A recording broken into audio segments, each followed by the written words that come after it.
Hello, today's tech tip is going to be about installing and removing the top deck on the T4'21. As you may have noticed, it's a little tricky sometimes to install and to remove the top deck on the mid-motor type of car, so the T4'20 and the 21. And in this video I'll explain how I do it as quickly and as easily as possible without damaging the top deck. So sit back and enjoy.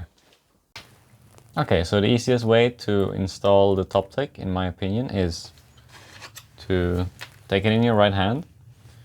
You push it from the right side to the left, so you insert the rear belt in the front part of the top deck until it hits the center section here.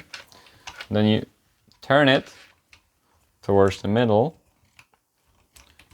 and over the spur gear, and then you fold the front belt over the front part of the top deck, and the same with the rear belts. And make sure the belts front and rear fold over the top deck.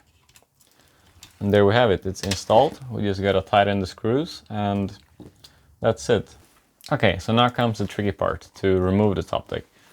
Basically we have to follow the same steps as when installing it, we just have to reverse them. So I've seen some people damage their top decks in this process.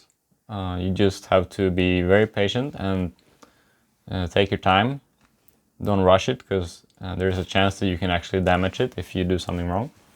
So what I do is I lift it up and I fold the front belt over the front part of the top deck over the front belt.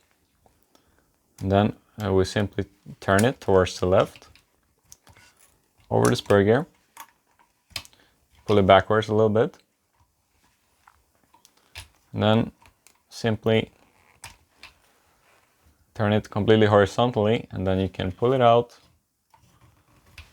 from the rear belt as well. And that's it. I mean, if you're in doubt that you've damaged it or something, just put it on the board and make sure that it's sitting flat. So yeah, I hope this video was informative, and if you have any questions, let me know.